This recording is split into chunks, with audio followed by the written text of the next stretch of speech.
this portion. We don't need to record the other part, but we will record this portion. Let me share my screen. All right, so everybody can see the screen. Little thumbs up, nods, something. Nod, excellent. I love an interactive group. All right, Pat, take it away. Yes, well, good morning. And I'm really excited to be talking with the REMAX Metro Atlanta group and my group, REMAX Center Group. And I want to We're bring, all your group now, Pat, just as a clarification. okay, thank you. I just want to bring some clarity to what I'm hearing, the questions I'm answering, and hopefully for you to get grounded within the REMAX Center and Metro Atlanta organization. So here's a quick overview of where I stand. The company policy supports the following forms of agency: exclusive, non-exclusive, seller and landlord agency, client and customer, buyer and tenant agency, and occasionally and very rarely sub-agency. I don't know how many of you were selling real estate before 1994 when buyer's brokerage came to Atlanta, but before 1994, all transactions were done under a sub-agency, and sub-agency is where the listing broker represented the seller and all agents that represented the buyer or thought they had represented the buyer truly represented the seller. So there was no buyer's agency prior to that. And that was for the big change that we went through in the 90s, which was we have to support the buyer and make the buyer aware that they're being supported. So when Georgia came out with a law, all agents in Georgia immediately adapted buyer's agency, and they would have a conversation with a buyer and have them sign a buyer's agency agreement. And I'm not going to look at the screen, but if you want to raise your hand and tell me you did that in 1994, I will believe you. I am a trusting soul. Today's focus is working with a buyer as a customer on your listing. And I had a great conversation. I forget the gentleman's name at Metro Atlanta, but we worked through the circumstance, and my attorney, we have a corporate attorney that advises me on all stipulations we sign. So if you'll skip to the next one. Screen. Brett. Did it move? I think it moved. Yeah, Oh, yeah, okay. it moved for me. Okay, great. So agency overgrowth, independent contractors of REMAX Center and REMAX Metro, the expectations are to abide by the rules and regulations and law of the Georgia Real Estate Commission. Isn't that a great thing? Use the documents provided by the Georgia Association of Realtors. I don't know how much each one of you are leveraging those documents, but I'll touch on that towards the end. There are so many great documents that if you'll make it a habit to provide sellers and buyers the understanding of agency, I think it makes it easier, and I think you come across as the professional in Georgia. Communicate effectively. As you can see, I stutter. So communicate effectively with the consumer and other professionals. And I recognize how difficult that can be at times, but try to hold your peace and move forward. So agency as a customer, your listing, paragraph 6 in your listing agreement, you outline the following types of agency relations not offered by the broker. My position on this is each one of you is an independent contractor, and each one of you can select the agency that you do not support. So I want to make that clear.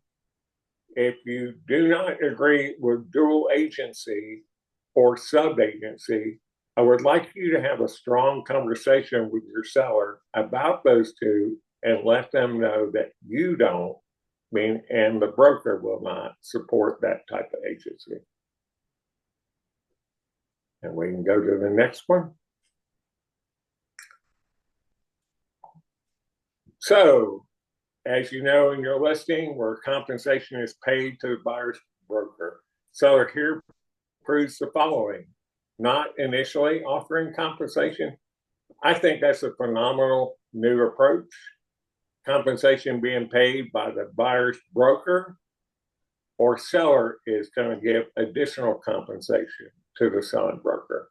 Seller broker will pay the buyer's agent out of the compensation they receive.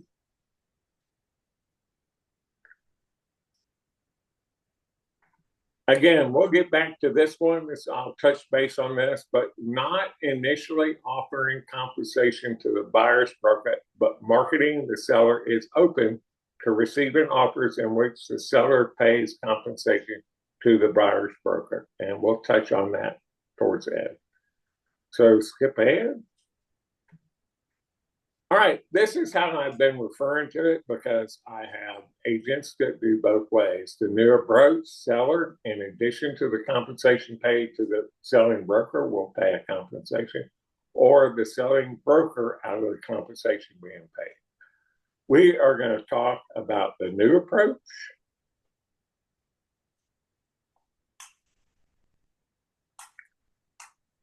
So here's where the dilemma came in. You fill out compensation B that the seller is paying you as the listing broker. You've selected the other where the seller will pay the buyer's agent directly. And then you have this other. So let me be clear on this point. Your listing, buyer calls, you have a pre-qualification conversation. You decide to go show them your property. You do not need a showing agreement. The rule that they put out that through the MLS that you must enter a showing agreement like a Zillow touring agreement or any other showing agreement. Your listing, you can show the property without a written agreement. If you're holding an open house on one of Remax Centers or Remax Metro Atlanta listings, and it's not your personal listing, again, all the listings are under my license, and you can allow buyers to come through that property without any type of additional disclosure regarding the agency. So what if you have a great listing, you fill out what percentage you are going to receive, expecting a normal co-op, where another agent within the office or at another brokerage company comes. That's easy to do. You've already spelled that. But what if the buyer convinces you that they don't need to be represented? How do you get compensated for the additional work you will do? Some of you may say, I factored that in. I'm not expecting any additional compensation to work with a buyer that does not have an agent. And if that's your approach, that's fine. But if you want to be compensated for the additional work and you talk through it with your seller and say, occasionally a buyer will come, they won't have an agent, they may have the skill set to buy the house, they may understand the steps. It could be a builder that's going to tear down the house and doesn't want any other agent involved. It could be an attorney. We've had several attorneys in the past 6 months buy properties and be very clear that they don't want any compensation in the transaction for a buyer's agent. They want the lowest price property. It could be the first time home buyer that went on YouTube or TikTok and watched the video and now feel that at, they have 40 years of knowledge of how to buy a house because they watched videos for 30 minutes, whatever the case may be. You need to determine with your seller how you're going to handle that.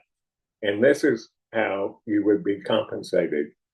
You put your normal percentage in, and then you have to put special step number one. If the buyer is unrepresented by a Georgia licensed real estate broker, seller shall pay the broker an additional of the purchase price in addition to the amount percentage above as compensation for additional material and administrative tasks associated. You must also, not required, but you should provide them with a customer acknowledgement form. We've had several attorneys refuse to sign the customer acknowledgement form, and that's quite all right. There's no requirement for a customer to sign any document, but you need to have a paper trail where you provided them that document. And any of the other GAR disclosure or informational pamphlets, such as Protect Yourself from Buying Home, the ABC's agency, any document that you can email to them and keep a record of providing it, you should do. So go ahead, skip ahead. Whenever I do these presentations, I want to put a caveat there. There's a warning here. I don't want you to get caught up in these things that you're sitting at the kitchen table or the dining room or wherever it is you're presenting your services. Pre-qualify the seller. Make sure the owner's goals and objectives fit with your business plans and goals. If you're somebody with a lot of experience, then you've already probably experienced this in your real estate career, where you take on a seller that has unrealistic goals, but you need a listing. So you go, well, I think it'll work. I'll take this on and I'll have them be educated over the course of the listing.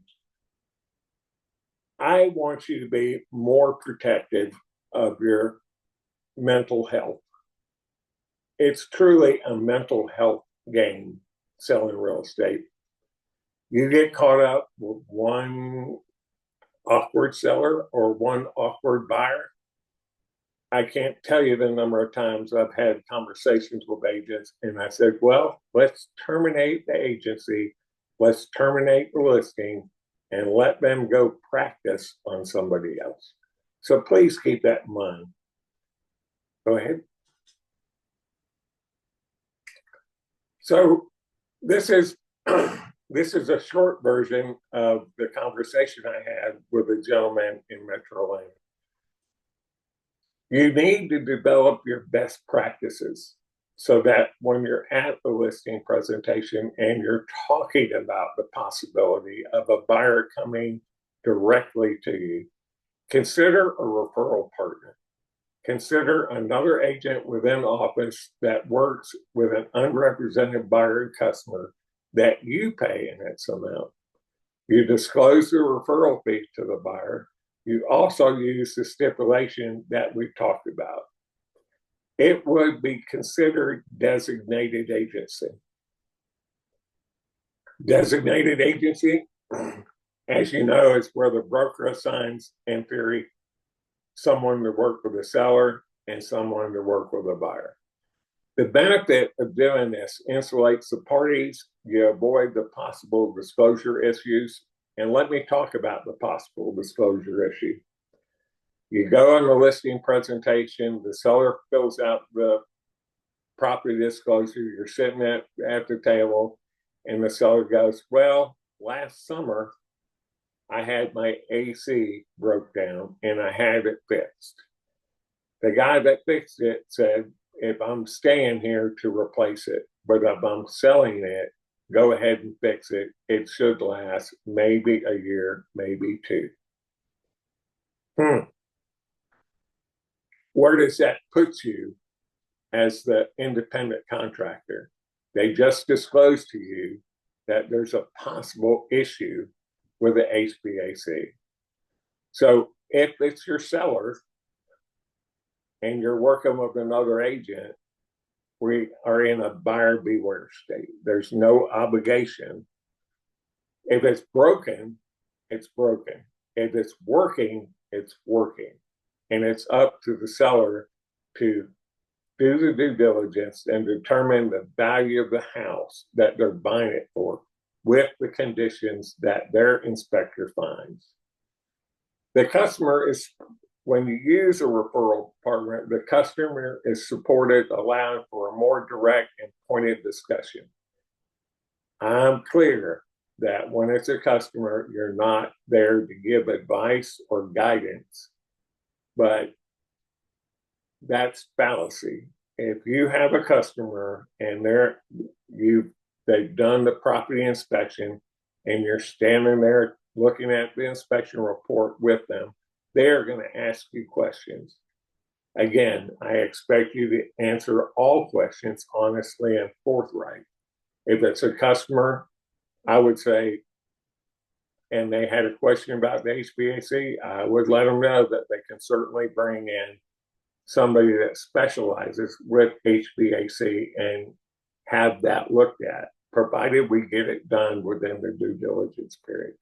So there's a lot of things that can happen when you're not the listing agent trying to work with a customer, opposed to you referring an agent within your office to work with that customer. We can go to the next page.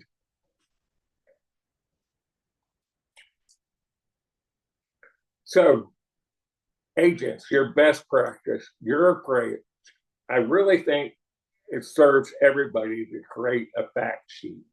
Now, what I mean by a fact sheet is when you sit down, and let me make this is back to my warning.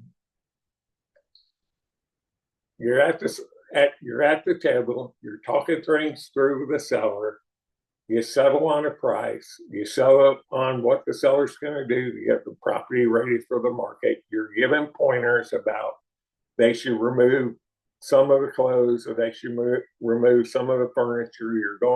You're doing that pre-staging. You talk about whether you're bringing somebody in to paint. That's not what I'm talking about. Some of you have fact sheets for that, but I am specifically talking about a fact sheet regarding offers that may come in. So you're out there, you got the listing, you signed your listing agreement, you have a plan, you're going on the market in 2 weeks. You let things settle down, and then you bring them a fact sheet. Hey, I just want to walk through our strategy and my strategy working with you with offers. Lay it out that the possibility of someone coming to your house that does not have an agent is going to be presented. Also, consider a customer fact sheet regarding referring a designated agent. If you choose to do that, if you choose that every one of your listings in which a buyer comes unrepresented, I'm going to take it so far and then I'm going to turn them over to an agent within my office to write the offer and present the offer through me and get advice to that customer from that agent. I put this in there, the entrepreneurial myth. Michael Gerber put together this book in the early 90s, and it's one book that I have read over and over and over again. Business owners fail to create systems or develop best practices. And when you get consistency with your approach, it leads to a greater customer satisfaction and ultimately more business. So really want to stress with you to do that. Be happy to work with you on doing that. Lori Hamilton, Brett, I'm sure, would be happy to work with you on your fact sheets. So let's move one more. I think this is the greatest. If I was an active listing agent, I haven't listed a house in 26 years. So it's been a while for me. But I've talked to agents about listings. I've sat there with agents as they've done listing presentation. I feel strongly that sometime during this calendar year, I would work through this and develop a way to negotiate stronger for my sellers with this one paragraph. So what do I mean by that? I'm sitting with the seller. The seller is, I've read, I've heard, I don't have to pay a buyer's agent compensation. I'd have a long conversation with them about that. And I'd have that one conversation. Well, without any offers, we're not going to sell your house. And if the net dollar amount, if we can get the net dollar that you're looking for, the closing date that you're looking for, and the move out period you're looking for, then what I can agree to do something like this. So when the buyer's agent contacts me and says, what compensation is the seller willing to pay the buyer's broker? I would certainly say you need to include your compensation in your offer. Depending on the terms of your offer, the seller and I will determine what the fair rate of compensation is. Well, what do you mean by that? Here again, you need a fact sheet. My fact sheet for each seller would say the seller is interested in closing no later than June. The seller would like 5 business days to remain in the house after closing, or whatever the terms are. The seller is looking to close the transaction with Luter Larkin, whatever your preferred closing attorney is. The seller would like the home due diligence period to be no more than 10 business days or 10 calendar days. I would then dive deep into financing. Depending on your financing or cash offer, on a cash offer, we'll need proof of funds. Financing, we need to know the lender and the terms. If the lender is not familiar with me or does not work in the metro Atlanta area, the seller is requesting to know your credit score, the seller is also requesting to know the source of your down payment and proof of down payment. And then the seller is looking for these terms. That's how I would approach it. And will agents be upset? Yes, some agents will be upset. A professional agent that works with buyers all the time shouldn't shy away from any of those terms. Matter of fact, they should be happy to know that's how the seller will be looking at offers. We can go again. I want you to know that agency and Zillow showing agreement, I understand it's the rule. It's not the Georgia law. It has nothing to do with your Georgia real estate license. There's no law or regulation on the book. But due to the settlement, it was an adoption of the rule for MLS. We've had 2 transactions whereby the purchaser signed a Zillow showing agreement. Ultimately, they came to an open house. They liked the property. They wanted to buy the property. It was not the selling agent it was not the listing agent holding the open house. It was one of our buyer's agents opening the open house. They ultimately signed a buyer's agent agreement with Remax Center. Is it ethical?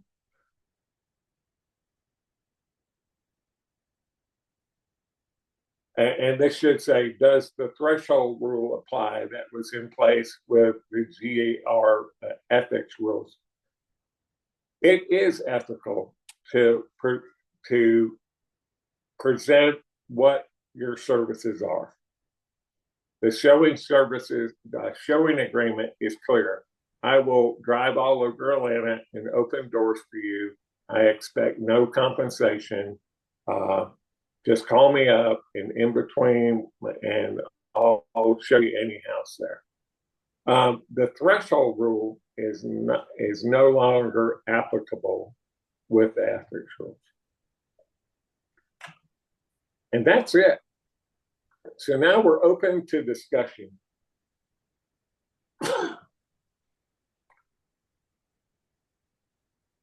Brett, do we have questions? I think one of the big comments I just make while people are gathering their questions is that one of the things that Pat stresses and that we've always stressed is that if you treat everyone the same, you're fair with everyone, then you're going to be fine, right? Like as long as you give everybody the same pieces of information and you share with them transparently, which is the issue, right? You have to be transparent in who you represent and what the pros and cons of that are for them from that perspective.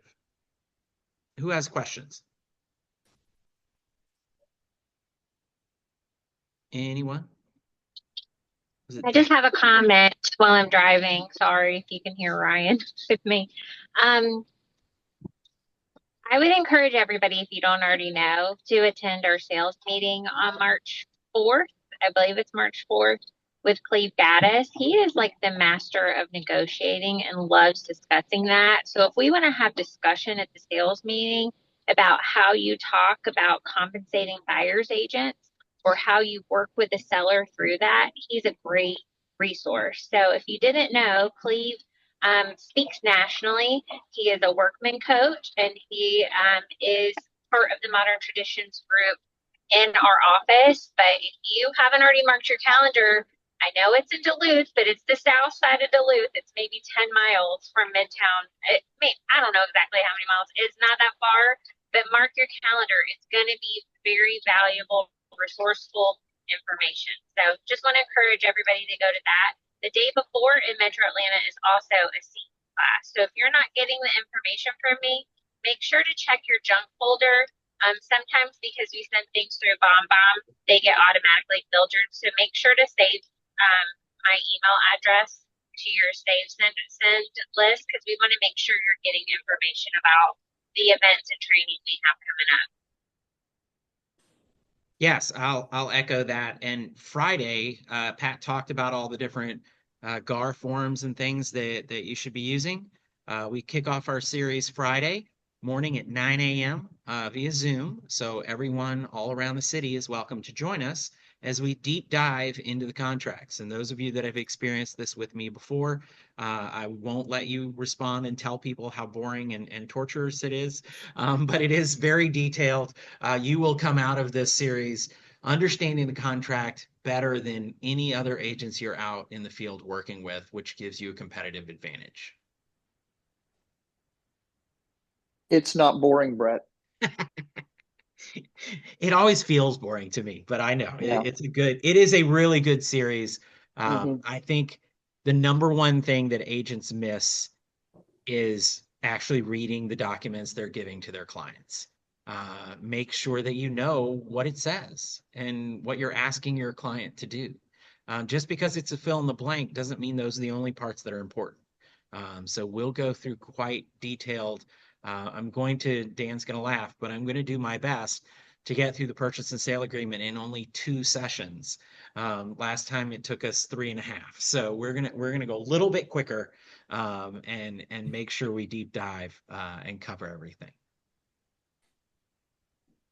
Hey, Brett, Brett, I have a question. Oops. Brett, I'm sorry, Brett, can you confirm where we can find the link for that class on Friday? There's been just a little confusion on our part. So it should come out like Tina said. The stuff comes out from Michelle usually sends it, I think.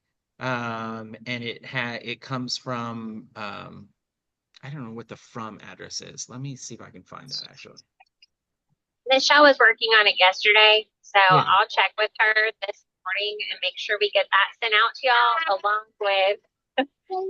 with copies of the PowerPoints. Great. Brett, I have a question. Yeah. Okay, in looking through listings, I found a listing agent who shares the same last name as you as a clue, and they've put the following in FMLS under compensation comments. Let me read it. Compensation, like all terms, is negotiable with the seller at the time of the offer as a special stip. Pre-showing and brokerage compensation agreements will not be accepted. Present your offer with the compensation you want. What about that? As often is the case with my not sister, um, not related in any way. Um, she's pushing the limits of what we believe to be the settlement agreement, which is putting us all at risk. Because if we are caught as a industry continuing to promote the things that got us into that situation in the first place, we could all be sanctioned to other terms or regulations and all sorts of things. So, yeah, I don't think that that's proper. I don't think any mention of compensation is proper in the MLS at this point. It's pretty clear in the settlement. So, as is typical, she's just doing it the way she wants to. Well, let me ask you this. A buyer's agent contacts you and asks for the showing compensation document. Do you think there's a more effective document that you personally could create that outlines what I talked about earlier? I mean, I sure do. you should, each one of us has an approach to the business. And if you have a compensation model that you're comfortable with, and when somebody comes to your listing, either online or, and I'm talking a licensee comes online and asks for that, or through a text message or whatever it is, I think you set the tone of how the transaction will be done. And too often, the guidelines are not set when an offer comes in. And so you have to start from scratch. I sold a lot of foreclosed properties over the years. And, we talked about limited title. And they would not give a general warranty deed, they would give a limited warranty deed. And I got so tired of explaining that to people that wanted to buy one of the foreclosures I represented. We had to do a complete fact sheet that went over and said, thank you for showing the property. We look forward to working with you. Here's some things you need to know about buying a Fannie Mae foreclosure. If I was a listing agent in this market, I'd be, thank you very much for showing my listing. The seller is eager to sell the property. Here's the outline of what the seller's expectations are. Let me know if you have any questions. And every time somebody showed the property, I think that would be my system. Like, thank you for showing. Here's the outline. Let me know if you have any questions. I think more likely they might call and say, hey, can you give me any feedback from your buyer?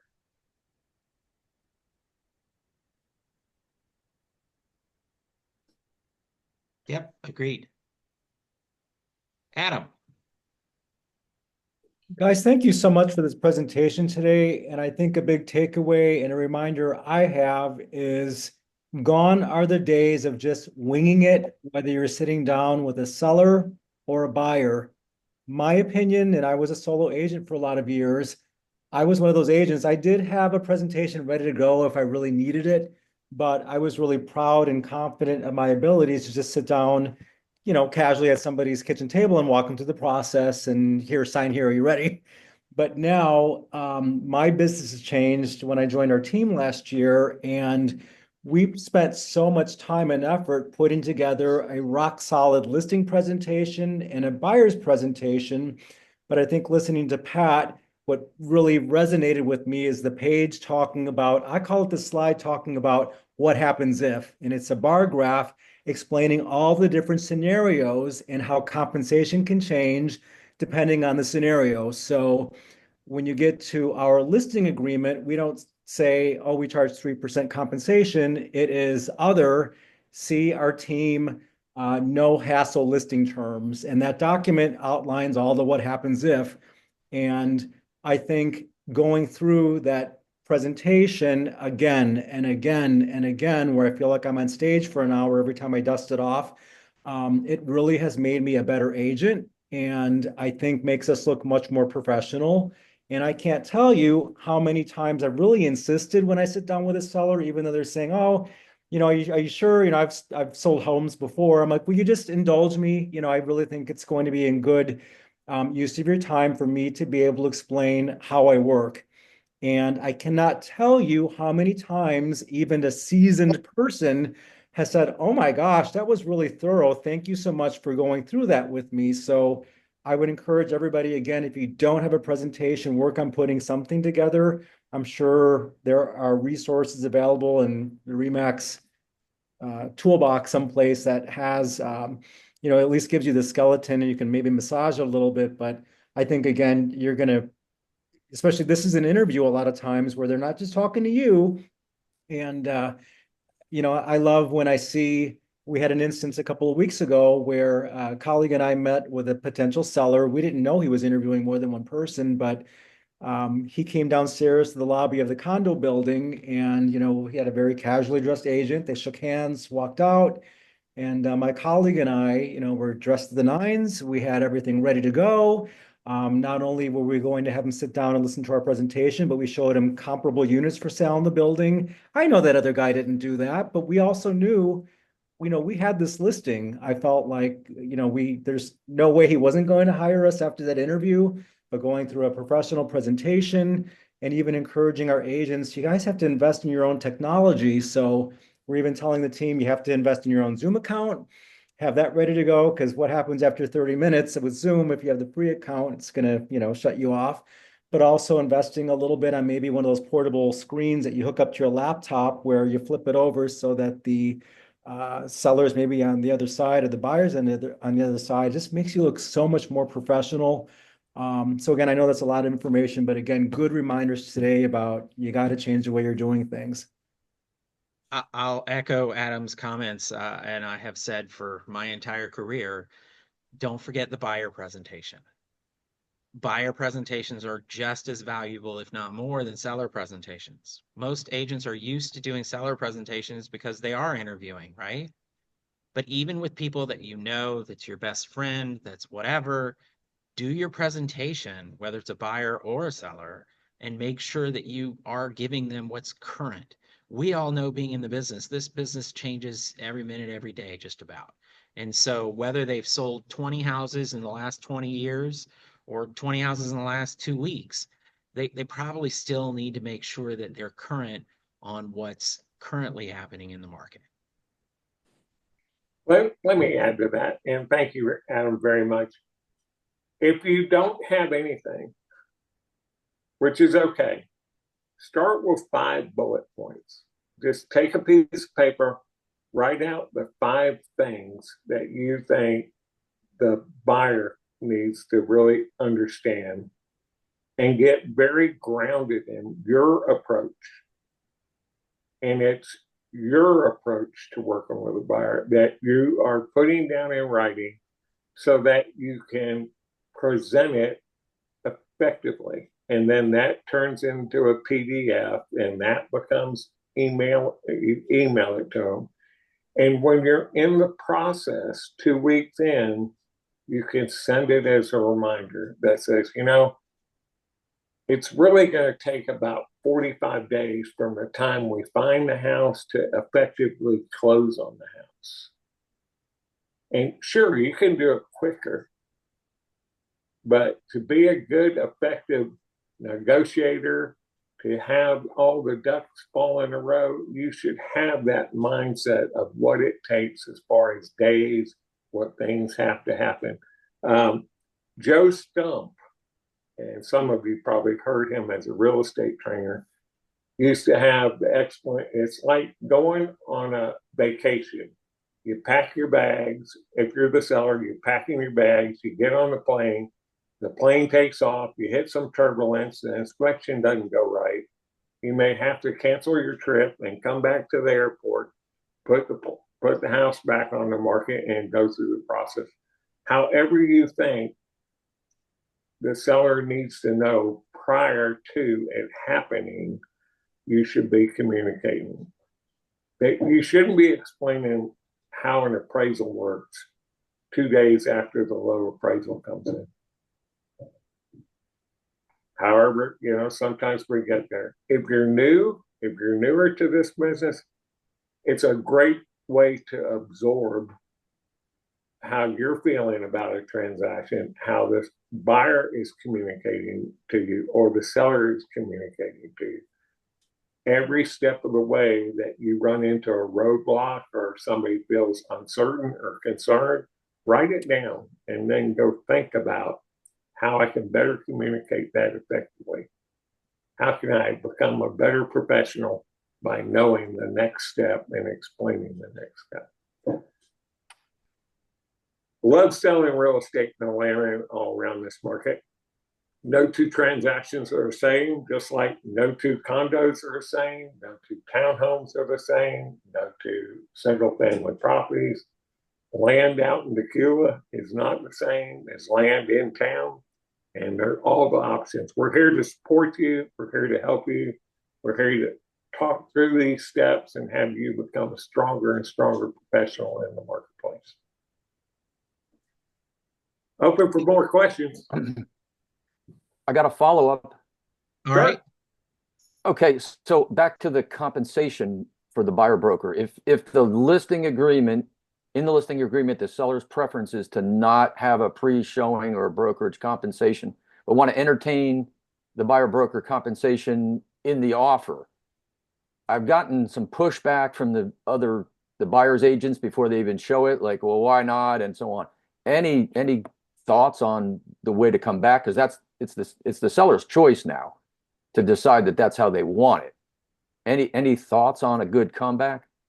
Yes, I would create a document like I talked about before. The seller is open to compensation. Please use stipulation SS 620 that states this offer includes compensation of the buyer's broker. But then I would start talking from a power perspective. The seller wants to close and remain in the property for 5 days. Closing attorney should be listed here. And we want proof of funds for your down payment, and we want to know your credit score. Number of days. So get them off asking what they're going to get paid and get them onto what the seller is looking for in an offer and what you're ultimately. And if that scares them off, you just scared off a problem. And you got to have that conversation with your sellers. Yes. When I ask them for a pre-qualification document with a credit score and proof of funds for their down payment, and I want to know who the lender is, and I want to tell them 10 days for due diligence or 7 days or 5, whatever the thing is. You just need to explain to your seller, I'm an aggressive negotiator and I do that to get you the highest and best price and the terms we're looking for. And unfortunately, some people are out there running around with people that are not pre-qualified still, have no clue if they have a down payment or what their credit score is. and I want to eliminate those buyers if I can before we even make an offer. Is there anything wrong with in the agent's notes stating that the seller's preference is to have proof of funds or a lender pre-approval with the offer?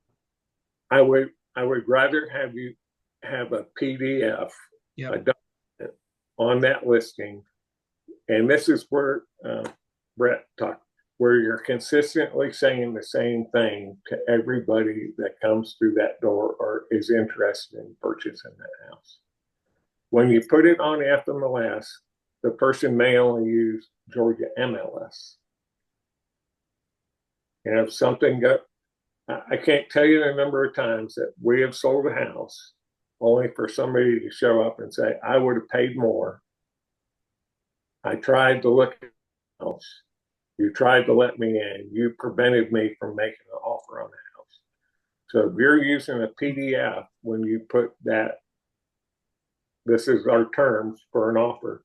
When you put that out there to everybody that looks at the house or wants to look at the house, you're being consistent with anybody that's looking for a house. And Pat is referring to sending them that PDF after they inquire about showing the property or schedule an appointment. We cannot, if that PDF has the compensation comment in it, you do not want to load that into MLS. You do not want to load it into showing time as an auto document or any of those things. Correct. I mean, you should be, this is where I soapbox for the last 10 seconds here. Agents, we all know, all of you on here know that it takes work to be a real estate agent. Unfortunately, there are a whole lot of real estate agents out there that think that if I work 2 hours a week, I should make $1 million a year, right? And the reality is that it's a whole lot more work than that. And as a good listing agent, your job is to engage with everyone that shows any inkling of interest in your listing and do your best to convince them that your listing is the best one on the market for them and there's no reason not to buy it. It goes back to if you're willing to show a property for another agent that's buyer's agent that can't be there, who's better to show that you're listing, you or a buyer's agent? Buyer's agent wants to sell any property to them. You want to sell them that property, right? So there's no issue with that. If an agent says, I mean, especially if an agent calls and says, hey, I'm out of town, can you show my buyer your listing? Absolutely. It's just part of you serving your client's best interest. So we are running over time, so I am going to cut it off here, but thank you all so much for taking the time to join us this morning. As we mentioned, this particular one is recorded, so we will send it out, and everybody should hopefully get that. And we're here to support you, whether it's me or Pat or Tina or Lori or whoever. Your staff is here to help you and support you in growing your business and making sure that you're covering the right way. So give us a shout when you need us. Thank you. Thank you very much.